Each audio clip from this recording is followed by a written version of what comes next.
All right. Welcome, people. Welcome to another Cloudsoft Cloud Pathway. I'm seeing a couple of familiar faces in the attendees list, so welcome back. Nice to see some familiar names, if not familiar faces. Tonight, of course, as you know, we're going to be discussing databases, and in particular, AWS Aurora, which is a relational database service that AWS offers. And we're going to be considering the very common case of modernizing SQL Server-based workloads. So we've got a great lineup for you tonight. We're going to have a couple of presentations. This session is going to be recorded. Charlotte, if this is not currently recording, could you hit record, please? I'll take that as a yes. Bravo. You'll notice that you're currently unable to speak or be visible because your cameras and mics are disabled. But please do be interactive. Please use the Q&A panel to submit questions, which I will curate and feed to the panelists at convenient times. We'll have a couple of presentations from Alid and from Prasad. We'll have a conversation with Dan, and then we'll have a fireside chat with the entire panel. We'll encourage some participation from those of you who have joined as well. Our contact information for us Cloudsofties is on the screen here. Do please reach out, continue the conversation with us directly. Follow us on LinkedIn and on Twitter. And also, if you have any need for continuing the conversation on a more technical level, feel free to book one of our free consultations, which is available for attendees. Great lineup today. We've got Prasad from AWS, partner solution architect and specialist in Microsoft workloads. So he's kindly joining us to talk about his experiences. We've also got our good friend Dan from ASP events. He's CTO there, and he's been instrumental in transforming that business to be more cloud native on AWS. And of course, we've got Alid, our very own VP of engineering at Cloudsoft, with me sitting in to chair things and act as MC. So a very warm welcome to you all once again. And without further ado, I think I'm going to hand over to Prasad to talk about his experiences with AWS and being a Microsoft specialist. I'll stop sharing, Prasad, and you can take the reins. Sure. I'll share my screen. Here it is. So hello and welcome all. Yeah, as mentioned, my name is Prasad Rao, and I am a partner solution architect at AWS, specializing in migrating and modernizing Microsoft workloads onto AWS. Today, mainly we'll be looking into modernizing SQL Server to Aurora. We'll start with a quick presentation, and for the next 10 minutes, I'll be talking about the following agenda. We'll talk about the purpose-built databases, and then we'll look into the few of the limitations that are there with the traditional databases. And then we'll talk about Amazon Aurora, a cloud-native database, and we'll compare features that we have in legacy features and corresponding cloud-native alternatives for those features. And then we'll end this particular presentation with few of the examples of the customer adoption.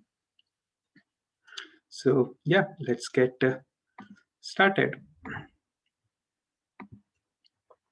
So before diving deep, if we look into the common reasons and when we work with our customers that why a specific company has chosen a specific database, then we hear following common reasons that they must have heard of a new database and they would like to give it a try. Or generally, if it's an enterprise organization, then they have been using a specific database for over a decade or so, and they have licensing lying around. So, they would like to keep using the same. Or in some cases, the team has developed a skill over the time in developing and supporting a specific database. So it is better to keep leveraging the existing skills of the team. So these are the common reasons that we hear. All right, but instead of thinking in this way, if we turn things around, if we think from the application perspective, or the use case perspective, that what the specific use case are we trying to solve, or what the specific application need is for the data, and then think about the database that best fit, the purpose-built database that is best suited for this particular use case or this particular application. Then it would be more of a thinking from the use case and the application perspective. So we do have purpose-built databases for each of the use case, but what I see is the mindset shift that is required, and that is mainly because for decades, only database choice was relational database. So no matter the shape or function of the database in the application, the data was modeled as relational. So instead of the use case driving the requirements of the database, it was the other way around. The database was driving the data model for the application use case. So if you ask me, is a relational database purpose-built for the normalized schema and to enforce referential integrity? Absolutely, yes, it is. But the key point here is that not all application data models or use cases match the relational model. Developers are building highly distributed and decoupled applications, and AWS enables developers to build these cloud-native applications by using multiple AWS services for scale, performance, and manageability. Similarly, we should be having purpose-built databases for different kinds of applications and use case. And what you see here in the slide is the common database categories. This is a simple mental model to help us reason how builders use these different systems.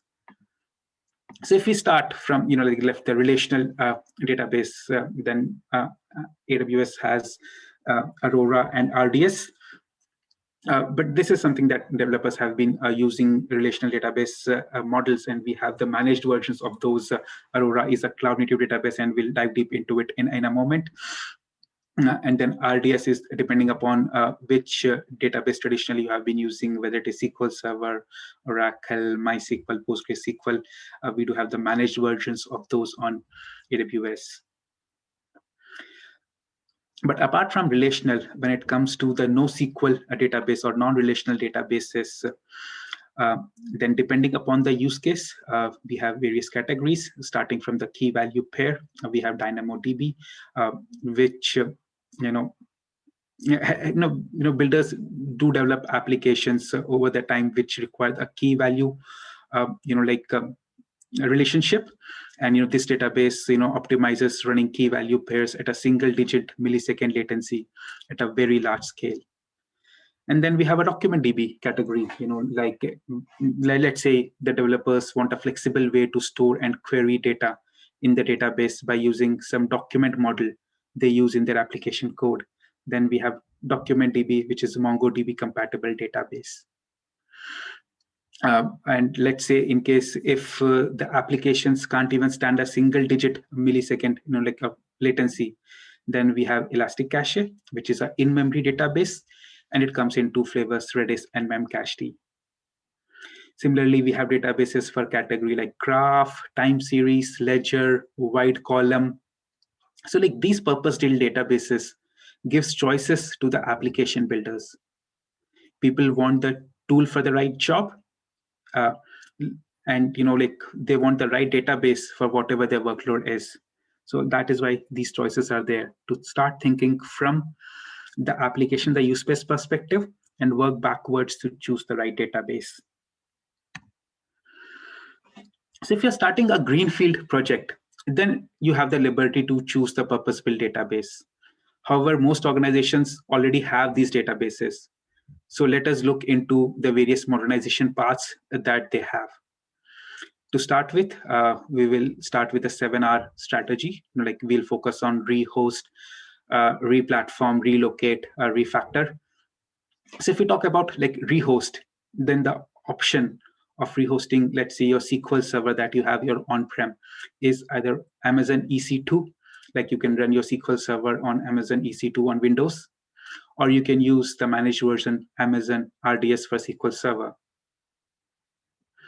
If you talk about replatforming, then you can always run it on SQL Server on Linux. You can use Amazon EC2 Linux instances to run your SQL Server on Linux, and that way you kind of eliminate the Windows Server licenses cost. When it comes to refactor, and this is where you kind of achieve the most benefits of using the cloud native services. Yes, this require a bit of effort, but that's where the maximum benefits also comes. So you have two options. It is Amazon Aurora, and as I said, it comes in two flavors, MySQL and PostgreSQL, and we'll dive deeper into it. Or you can think about a NoSQL purpose-built databases like Amazon DynamoDB, Neptune, QLDB, or Documentdb based on the use case. Finally, we do have an option relocate that is mainly for if you would like to relocate your VMware workloads onto AWS. So facilitate all these database modernization paths, the migration, there are tools which will help you in the migration, database migration service and schema conversion tool that helps you to migrate your schema as well as data from your traditional database onto the target database of your choice.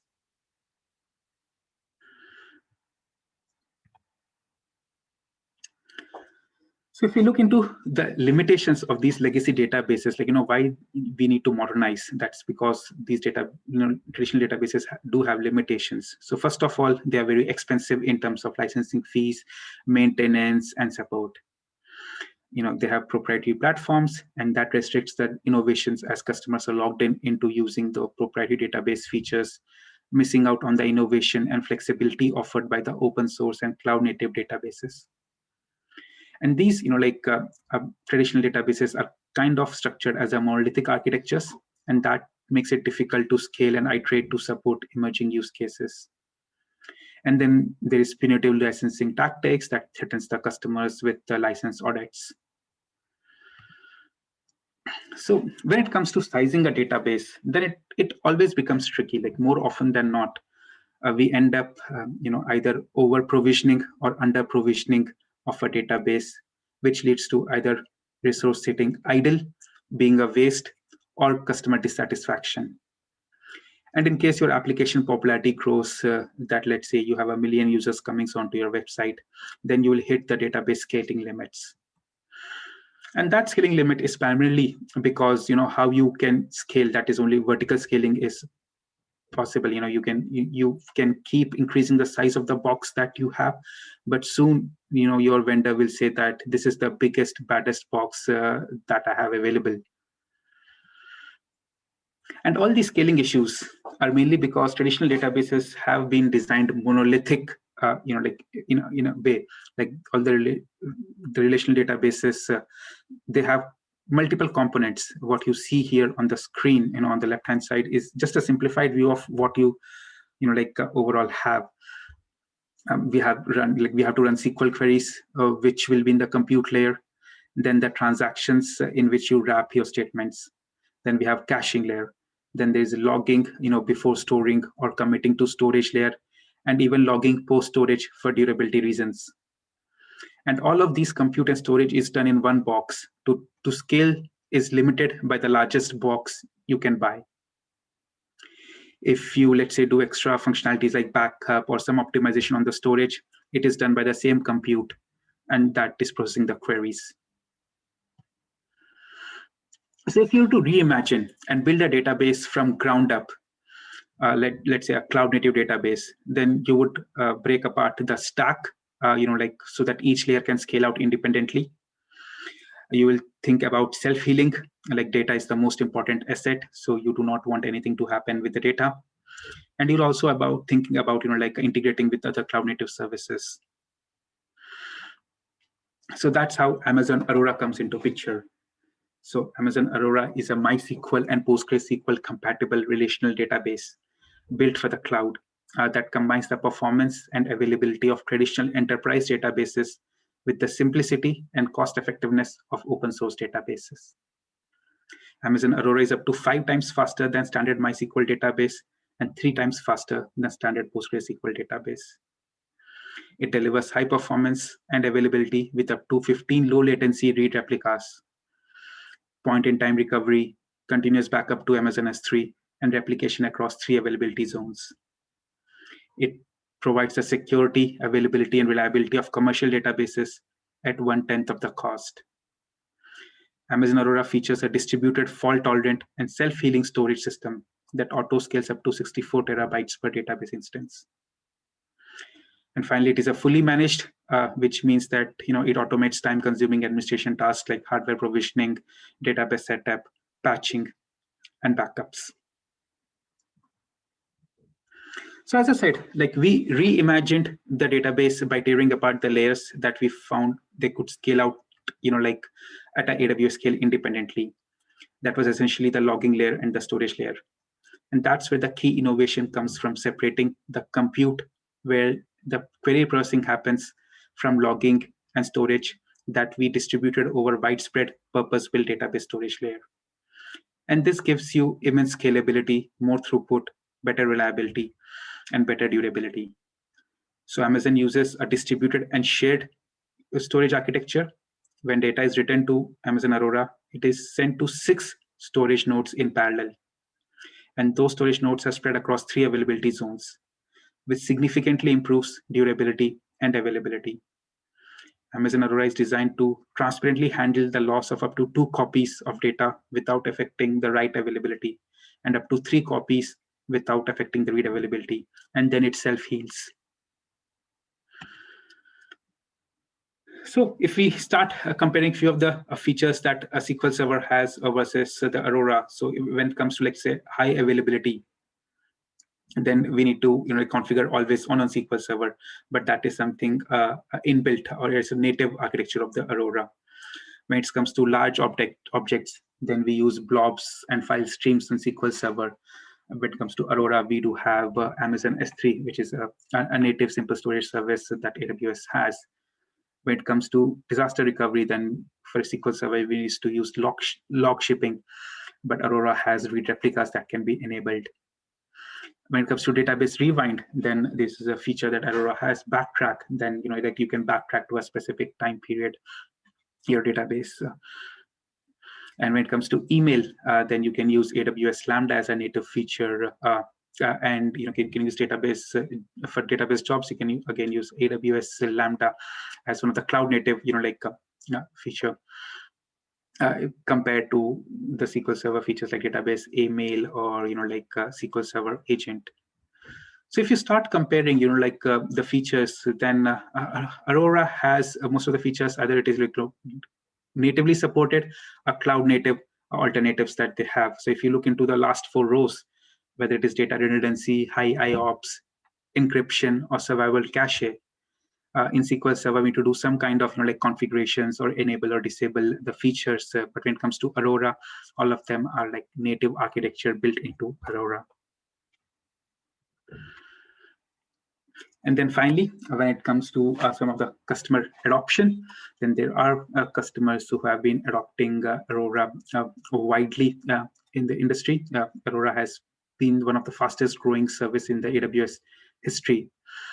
But when we come to specific examples of customers who have migrated from SQL Server to Aurora, then here are a few examples, and we have ASP listed here, and we'll be talking about ASP in greater detail today. But they have been able to reduce database costs by up to 65%, and there are companies like JobVite, Autodesk, Ryanair, Dow Jones, who have migrated their SQL Server to Aurora. And that's pretty much that I have as part of the presentation. So I'll pass it over to Khaled.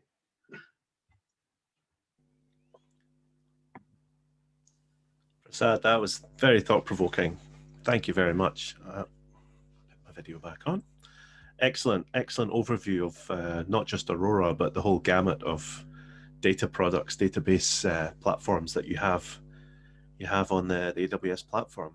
I think before we jump to Khaled, I think I'll have a quick sit-down interview with Dan. Hello, Dan. Dan's put his camera on.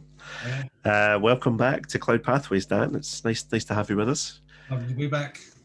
Yeah, thanks for agreeing to be grilled.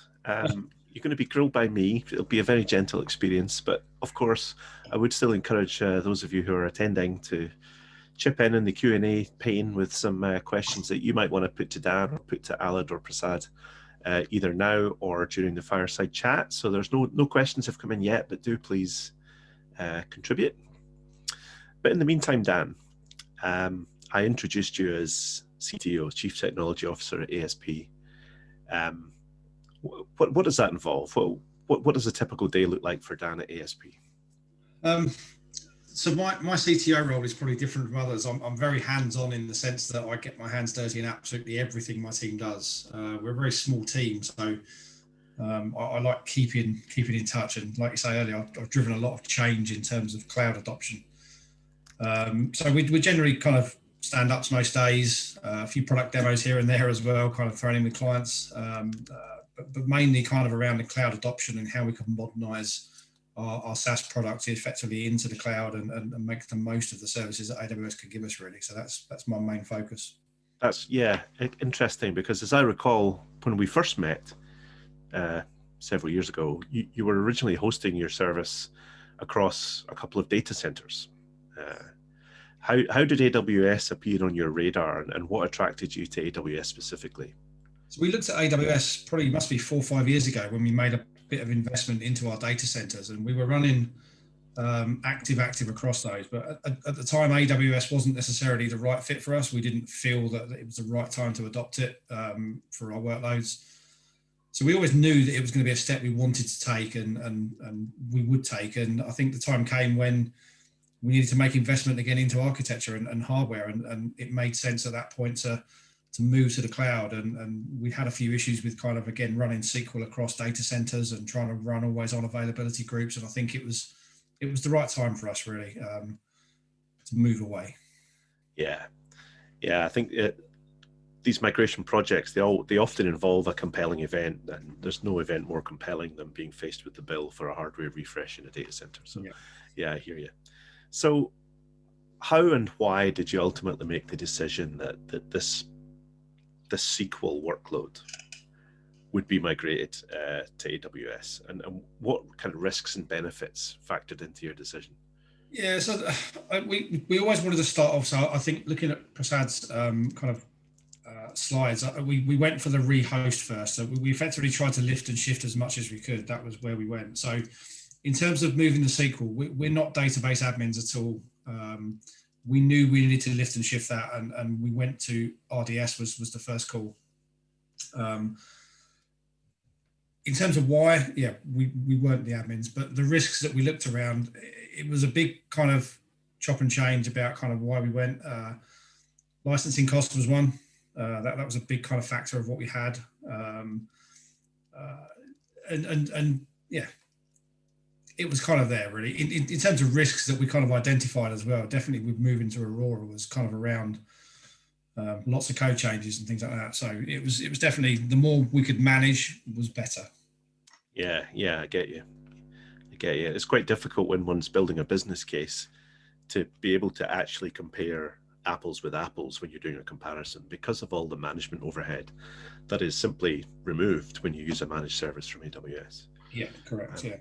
Again, casting my mind back all those years ago, you know, your stack used to involve a lot of Microsoft technologies. You would run everything primarily on Windows hosts, accessed via remote desktop.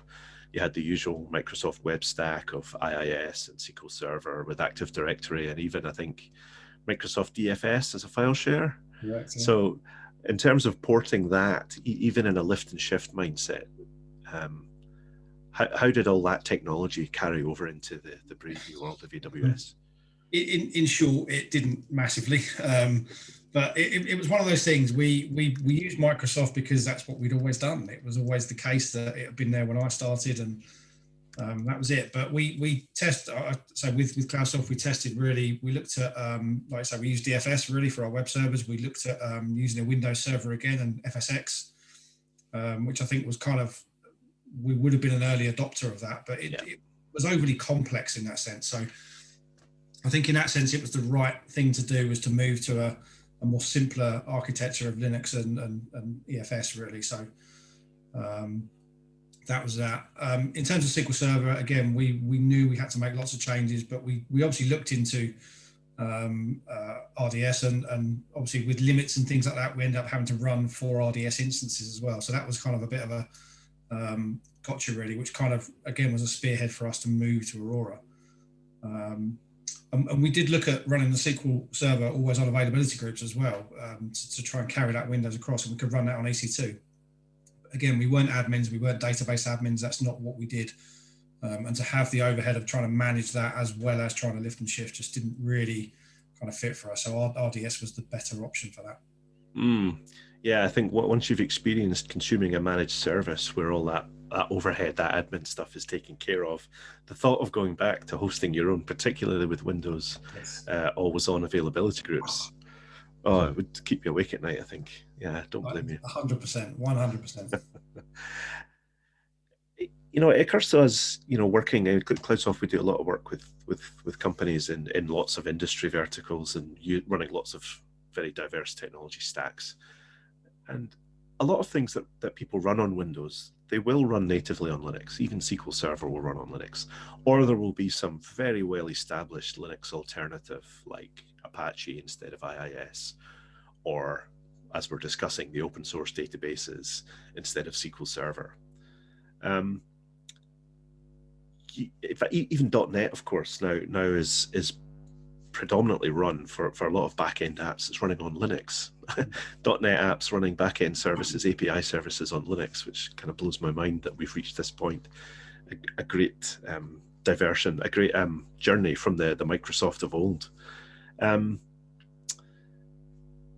Obviously, you then took the decision that you were going to stop using Windows servers. You were going to stop remote desktoping into machines to do your admin chores. You were going to start using Linux with a bit more automation, which is, of course, a modernization journey in itself. Can you tell us a bit more about that? Yeah, it was a bit of a learning curve, obviously, for us, because we didn't really have much Linux experience in that sense.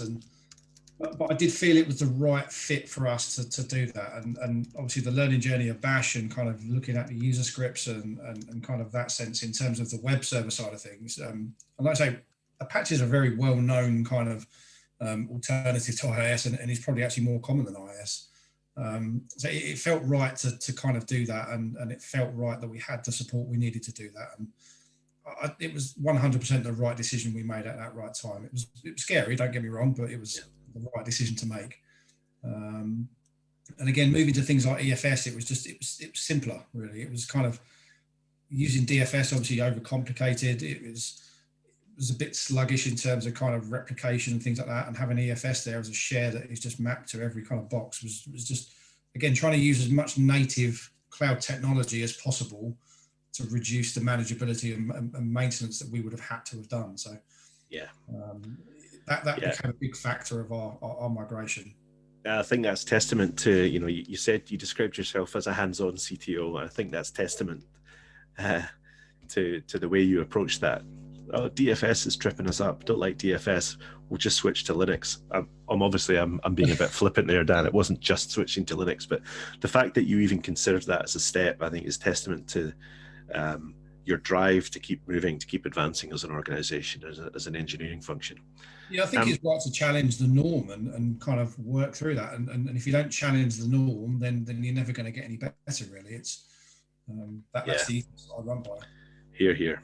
Yeah, we're like sharks, aren't we? If we stop, we'll die. Is that even true? I don't know.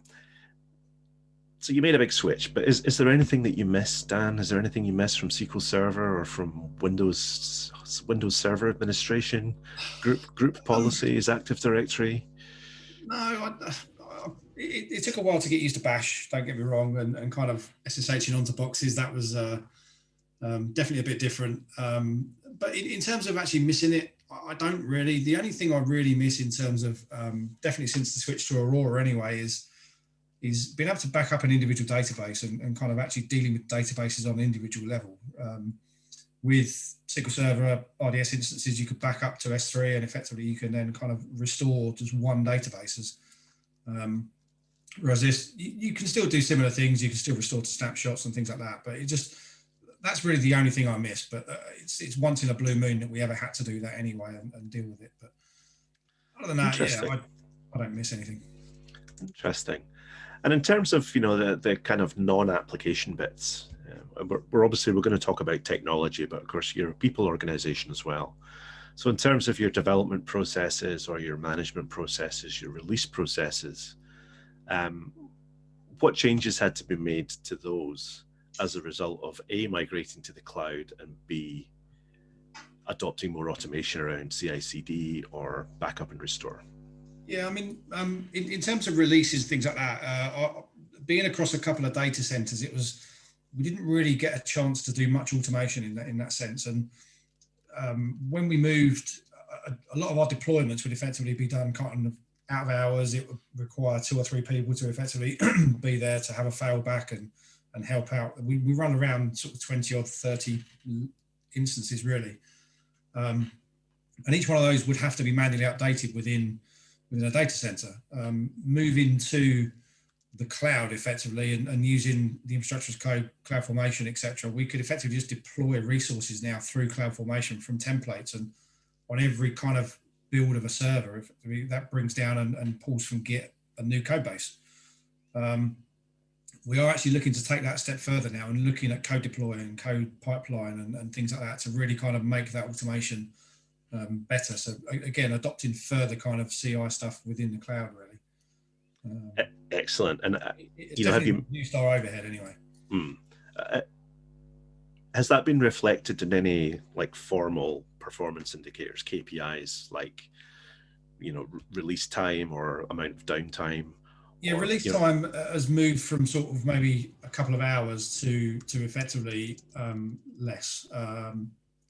It's the ability to just kind of launch a CloudFormation template at the moment and effectively deploy a whole cluster of servers with a new config. Yeah, probably saves us 3 or 4 hours when we do release. It's a much more streamlined process, and again, we're looking to take that a lot further and automate that. So we have saved a lot of man hours in the sense of just a few simple changes, really.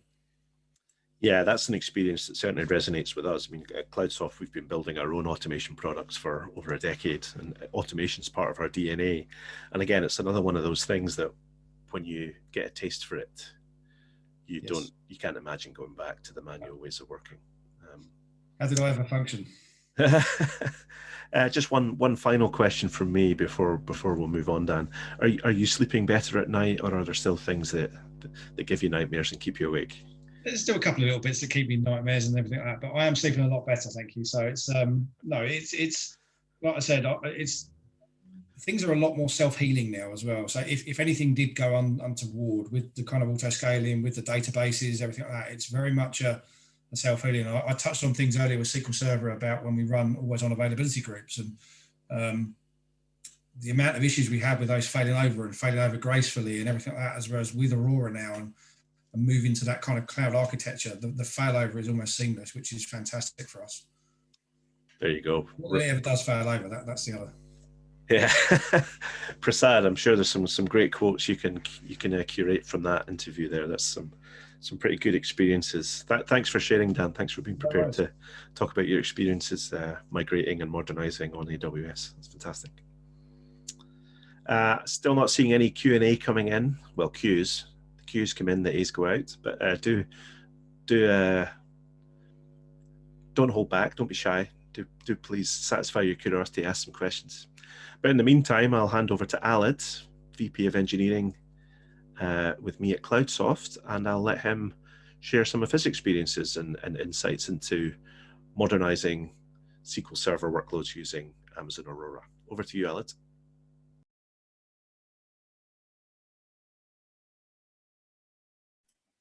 Excellent. Thanks, Alistair. So I'll talk more about how we did the migration from SQL Server to Aurora, more about the technicalities of this case study that we did with ASP. So I'm Alid Sage. I work for Cloudsoft, but this talk isn't about me, so let's jump on. A lot of this content is in a blog that we wrote up as a case study and jointly published with AWS on the AWS website. So we can include links afterwards to that. So let's think about what this migration journey looked like.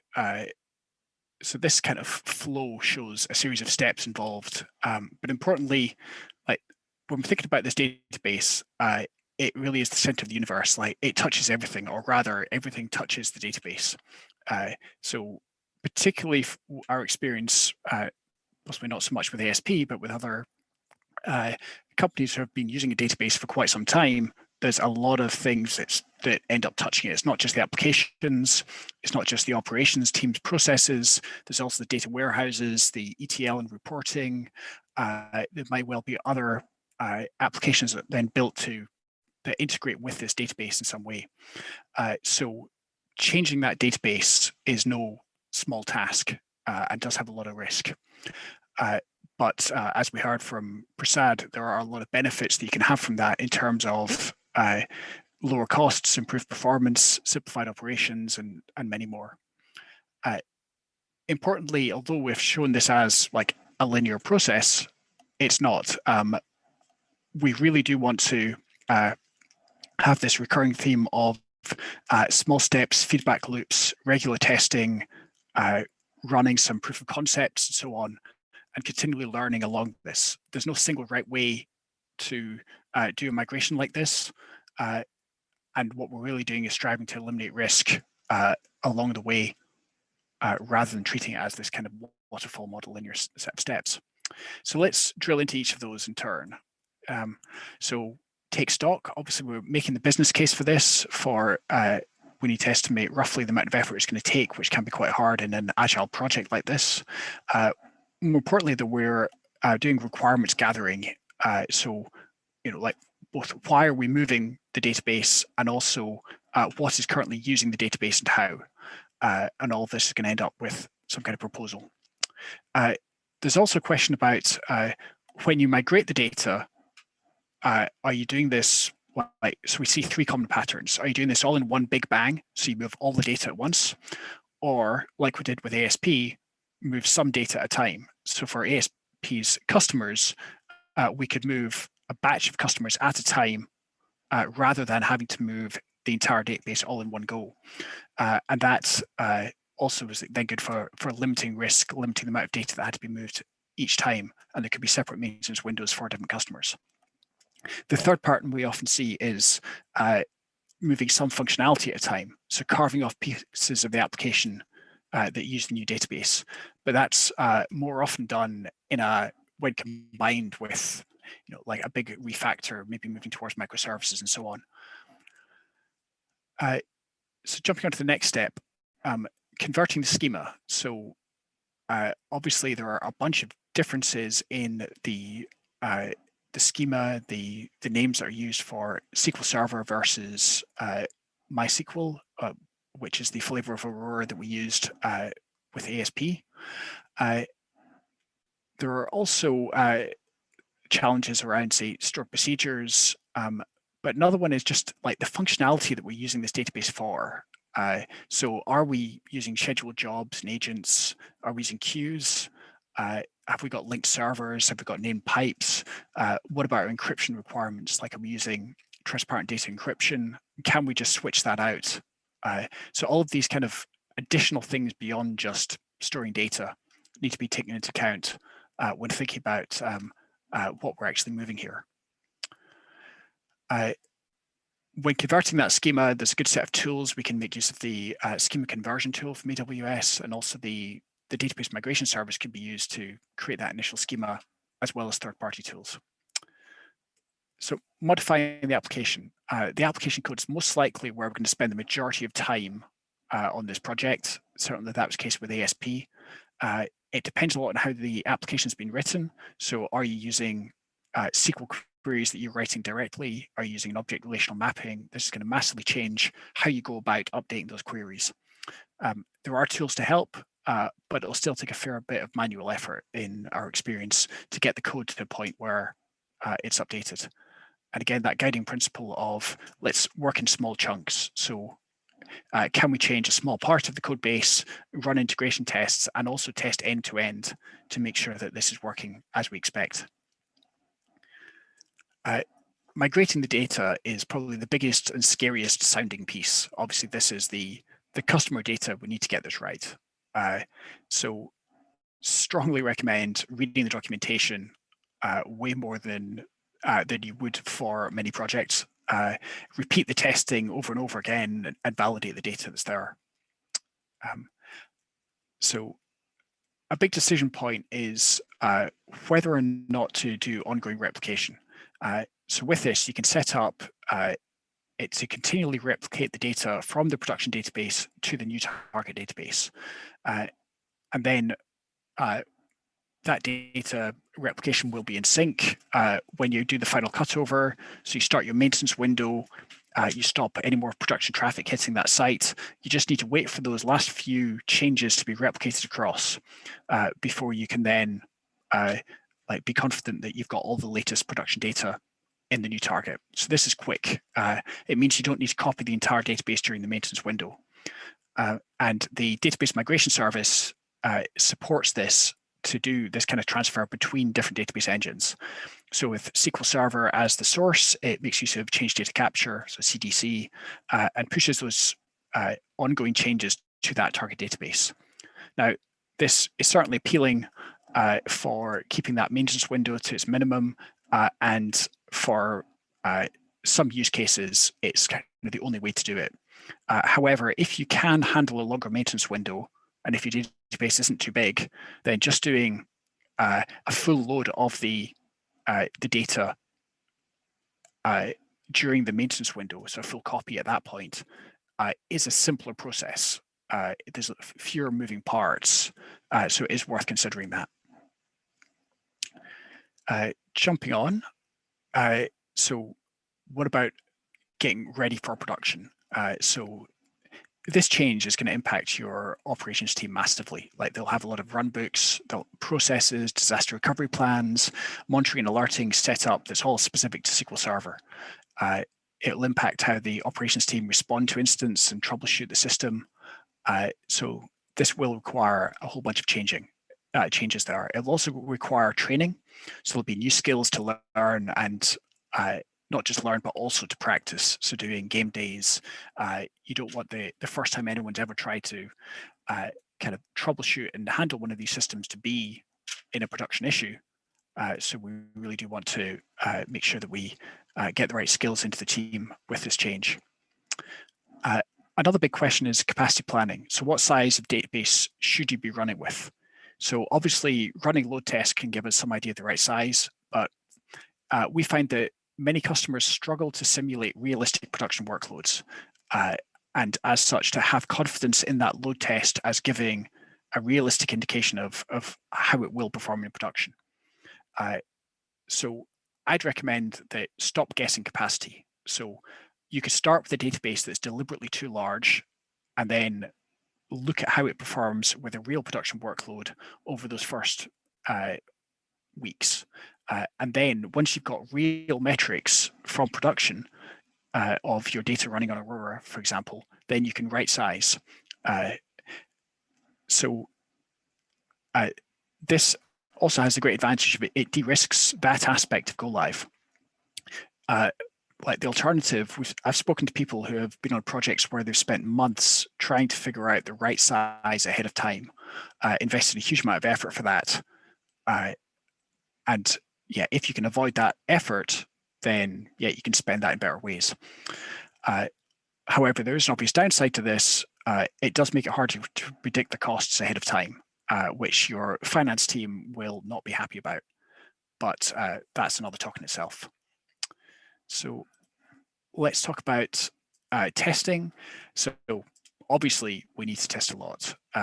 Maybe the most interesting aspect and surprising one is around query optimization. So switching to a different database engine, you'll find that some queries become faster and some are slower. So if you've been running with SQL Server in production for years, you've likely done a lot of optimization over those years of your queries. But that optimization is focused on specifically how SQL Server behaves. So a lot of that optimization, such as adding indexes and so on, will carry forward and help with Aurora, but you will need to look at potentially which queries have slowed down, which ones are unacceptably slow now and require more optimization. Finally, the cutover. So practice. Have detailed runbooks for this, but all of this is obviously just about for any migration that is good advice. Another question is around whether this is a one-way door. So in other words, like when you migrate over, do you have a fallback plan? So will you be able to switch back to running on SQL Server again? That can be tricky because at that point you need to be able to reverse the direction of that replication or accept that that data written to the site after cutover potentially gets lost. If you do want to set up that reverse direction of replication, like that is a big challenge in itself. Again, you could use tools like DMS for that. But yet more work to do. I guess the other thing I'd advise, and again, this probably goes down to for any migration. So you're going to publish your maintenance window well in advance to your customers. You certainly want to be realistic about that duration with a good buffer in there. So under-promise and hopefully over-deliver on that. So we're not trying to solve new problems during that maintenance window, but we certainly want to give ourselves a buffer to be able to spend our time doing the testing that we need. And with that, I'll hand back to Alistair. Alan, thank you so much. That obviously a broad and deep topic. I appreciate how much work it took to condense that into just 10 or 15 minutes. I guess every single band of that rainbow could have easily taken an hour or more to go into all the challenges and pitfalls and best practices. So thanks for sharing.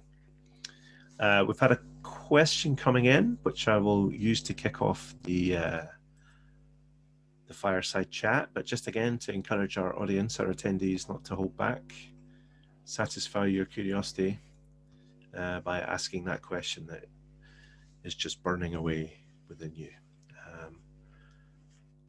I'll just put the contact details back on screen just for the benefit of those who may wish to make note of them. Come on, Zoom, you can do this.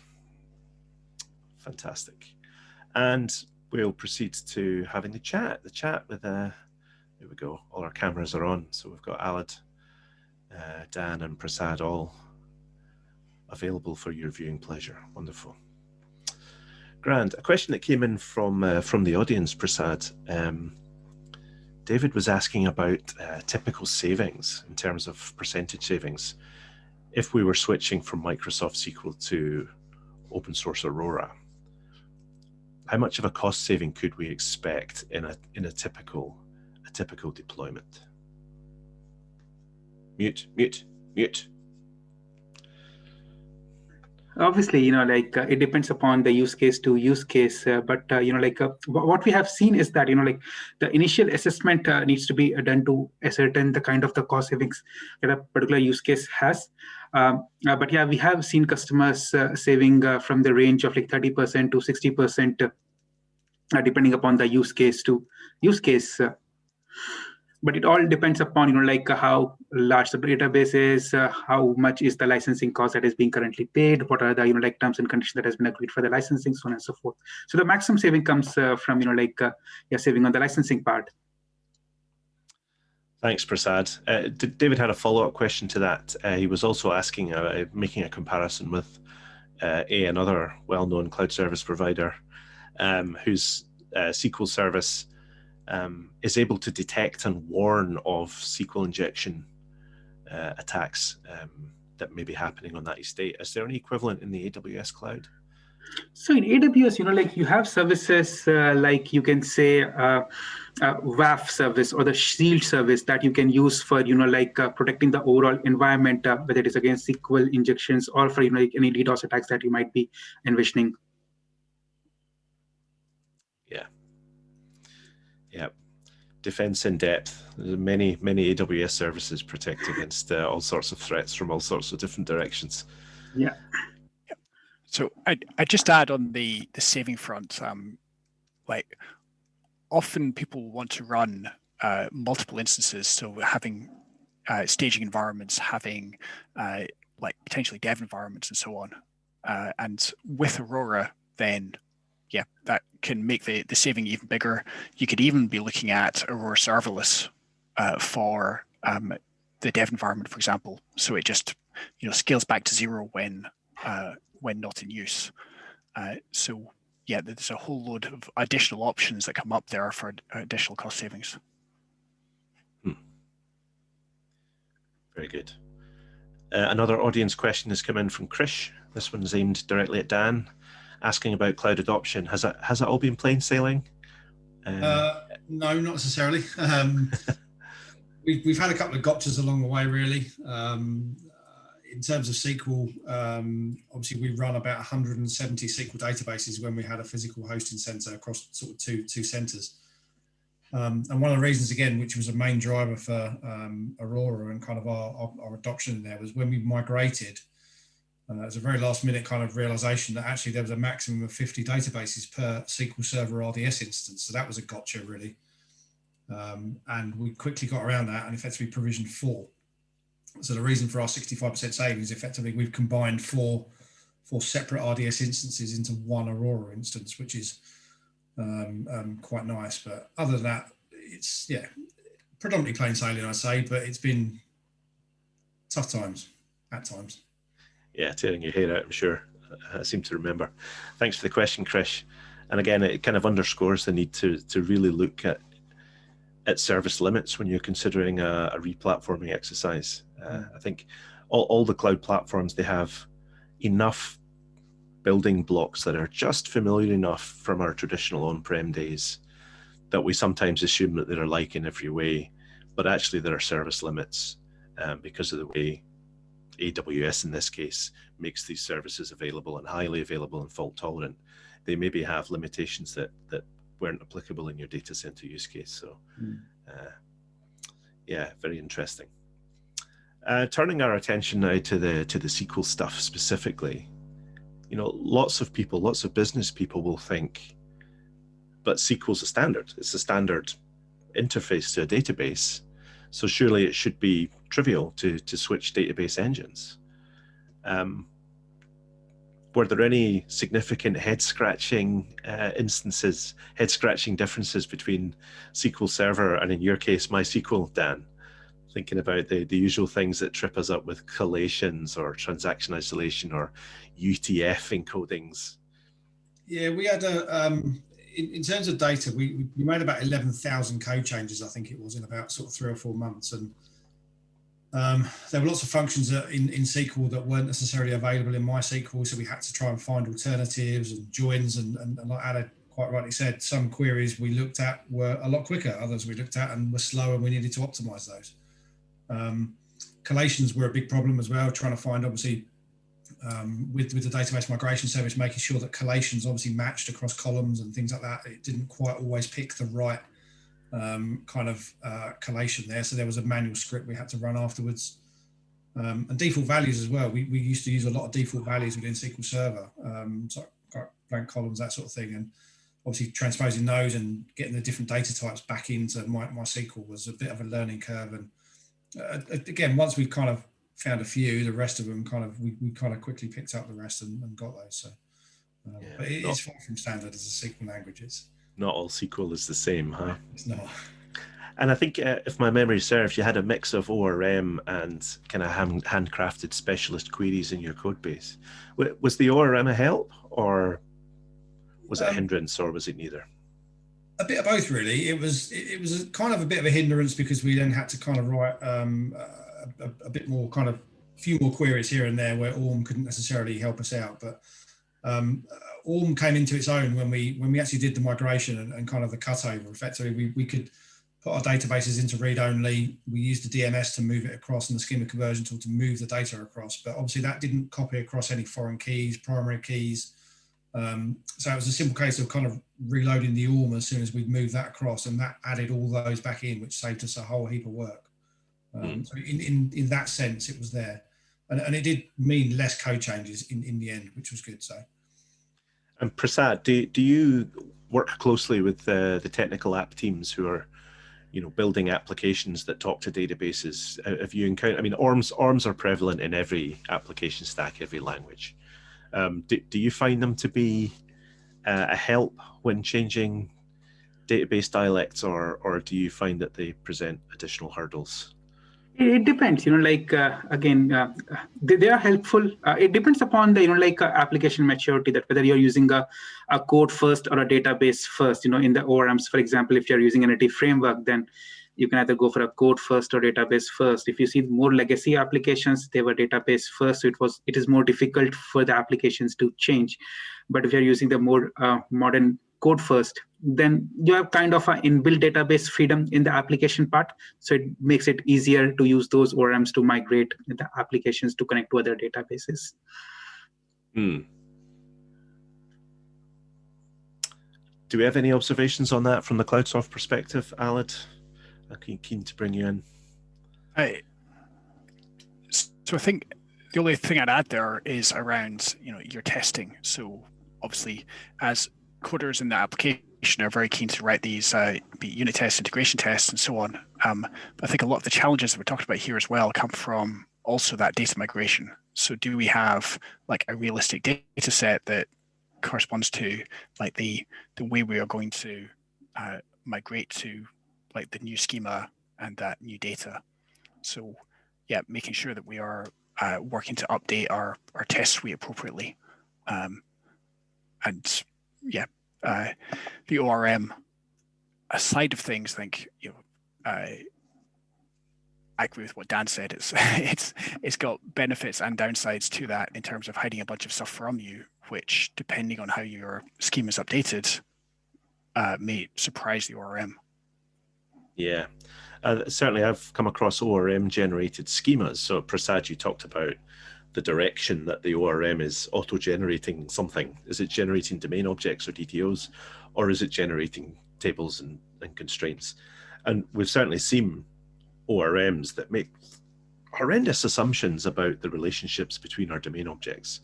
They assume that everything has a many-to-many relationship, and they create joining tables, which necessitates multi-table joins to get anything out of the database.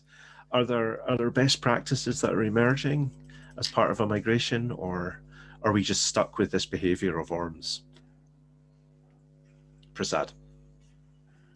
So, see, there is a lot of innovation that is going on. Like this sort of like a way developers are also kind of trying to make this agnostic to the database that they're talking to, so that their application code is not dependent on the database they're talking to. And as long as that is happening, then I believe this decoupling would be really helpful in in the overall application architecture. Coming now to the question of open source. Obviously, MySQL and my favorite, Postgres, are very, very long-lived, very long in the tooth, venerable open source projects. And I regard them as both having very good reputations, but we are nonetheless commonly asked, how can a free database that someone gives away for nothing possibly be as good as the database I'm paying for from Microsoft or Oracle? Do you still get objections like that, Prasad? Yes, so see, this is a common question when it comes to not only for databases, when it comes to any other technology, open source versus like the provider, the someone that is license paid. Think about Linux and Windows, right? It's a kind of similar thing. But yeah, when it comes to databases, obviously, that's why we have this managed services on AWS, though they are like open source, but whether it is RDS for MySQL or RDS for PostgreSQL, or for that matter, Amazon Aurora, which is a MySQL and PostgreSQL-compatible. And if from our testing, it's like it combines the performance and availability of the traditional enterprise databases with the simplicity and cost effectiveness of the open source databases. So you're getting everything that your traditional enterprise database provides at a 1/10 of the cost, right? By using these open source engines, managed versions of those on AWS. Very good. Very good. Reading through my list of questions. Thanks for the question, Krish. Thanks also for telling me to ignore it. So the legacy data, we kind of mentioned some of the options for migrating or transferring legacy data, transferring and converting legacy data. The AWS Database Migration Service, the DMS, promises a great deal. It sounds too good to be true. Were there any pitfalls, any gotchas you had playing with that, Dan? There was a few. I think above all, I think the biggest thing, and Anna touched on this, is you have to have a backup plan, have a backout plan even. And we were very lucky in the sense that we could put our databases into a read-only mode. So effectively, we could leave sites online, we could leave them there on SQL Server. We would copy the data in the background, knowing full well that the integrity of that could be compared. And we then effectively kind of just rolled out a new code base for that client and effectively just pointed them to the new service once it was up and running. But in terms of gotchas, obviously we tried to run a sync and it just wasn't right for us at all. So it was a full load every time we did. And we felt that gave us better integrity of data to run that full load. And effectively our backout plan was we just pointed back to our existing databases.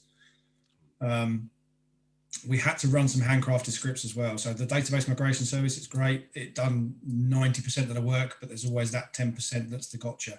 And it was about like the foreign keys, the default values. There were some collations we had to tweak, and we did run a batch of kind of manual scripts afterwards that we found during our testing processes. So it's a great tool. Don't get me wrong. It's fantastic. There was just a few little bits that it's not necessarily the fault of the service. It's obviously the way the database is structured. It's relational.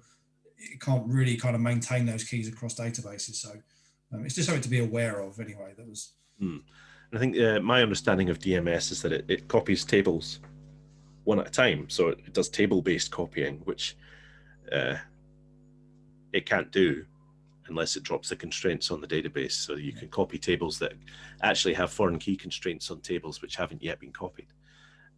What's your experience helping customers migrate using DMS, Prasad? So yeah, as Dan said, DMS is not going to do magic. It is going to help you to a certain extent, and there is something that are always there, which customers have to look into, a case-by-case basis, and that's where partners come into picture to help the customers when required. But yeah, it does simplifies your overall migration, but to a certain extent where we need some kind of intervention. It also depends upon the complexity of the source database schema versus the target database schema. If the schema is fairly compatible, then yes, it's more of a simple move. But a lot more times we see that the schema is not that compatible. That's where the SCT comes into picture to map that schema, and then DMS starts migrating the data. And it gets a lot more complex, and Aled touched upon this. If you are going to use the continuous replication feature, CDC, right? So, if it's not a mission critical application, and if it's an application that can have a maintenance window, then yeah, you can go for a full load. But if it's a mission critical application with minimal downtime, then a continuous replication would be required, and yeah, that helps again to a certain extent. Very good. I realize we're slightly overrunning. I do have a couple more things to ask before we wrap up, but I will be wrapping up soon. So again, if anyone has a burning question they wish answered, now's your chance. Last orders. A question for Dan. What steps did you take at ASP when you needed to satisfy yourself that this new stack running on AWS Aurora had the same behavior as it used to have running on SQL Server? And how did you satisfy yourself that it had acceptable performance? and also that you would be able to manage it in production. So that's kind of three questions in one, because everything changed, right? You changed the database engine, that changed the performance characteristics, the functional characteristics, and also the management operations. How did you satisfy yourself that it was all going to work? I think a lot of it was down to testing, and we actually kind of spun up a new environment effectively in another account, which was exactly the same. We managed to migrate the databases across to that using DMS. We had a like-for-like comparison, and we spent hours just kind of clicking around the modules of our app, effectively just looking and comparing kind of what was happening live to what was happening versus SQL Server, and effectively even inspecting that and looking at things like kind of page load speeds and time to first bytes of websites, that sort of thing. So again, trying to satisfy ourselves with there, looking at SOAP query logs to see actually, are we actually increasing latency here? Or so there was that, and again for load as well, about testing with a realistic workload, so trying to utilize some tools like Loadstorm and things like that we could not necessarily put a whole production traffic to, but effectively come through there and look at that. But there did become a point where we just thought, you know what, we're going to have to suck it and see it. And we got to a point where we were as happy as we could be with the performance within the environment we had. And we accepted a bit of risk that actually anything we find after this date, we will just fix there and then in a real world environment. But lots of log checking and things like that really was the only way we could satisfy ourselves. Very good. Yeah, an acceptable level of confidence. Yeah, I like that. In the interest of time, I'm going to ask Prasad one final question about product. AWS Babelfish, that's an interesting product, an interesting new service that has been teased and I think is currently in preview. Yeah. For those who don't know, AWS Babelfish is a proxy that your application can talk to and believe it is talking to a SQL Server database. But Babelfish does the magic behind the scenes and is actually talking to a Postgres database. So I'm a huge fan of anything that encourages the adoption of Postgres. What can you tell us at the moment about Babelfish? When can we get our hands on it, Prasad? So it is still in preview, and it'll be sometime before it'll be released for a GA. But yeah, when we used to speak with our customers that what is their hindrance while modernizing their database. So, customers always used to say to us that we do want to modernize our databases and stop paying the licensing fees, and we want to come on to Aurora. But the database don't stand on their own. There are applications which are talking to the databases. And then though, databases can be modernized, but then the applications needs a lot of code changes. A lot of time what happens is that these applications are like legacy applications. They have been changed over time, and they do not have any documentation. So changing those applications, developers are very, scary about touching applications which are working in production for some time. It all boils down to, if there is a way in which, we can modernize the database without any code changes or the minimal code changes to the application layer. And that's where Babelfish for Aurora PostgreSQL comes into picture. It's allows running Microsoft SQL Server applications on PostgreSQL with little or no code changes. It is kind of a translation layer, from Amazon, and that enables Aurora to understand the commands from applications written for Microsoft SQL Server. Love it. Love it. Thank you, Prasad. And thank you all, 4 panelists, Alad, Dan, and Prasad. Thank you for giving up a slice of your evening and talking about databases with me. And thank you too for our attendees, the audience that came and gave up part of their evening to come and listen. So another very successful, thought-provoking cloud pathway. Thank you all for your inputs and look forward to welcoming you to the next one. Until then, farewell. All right. Thank you. Thank you.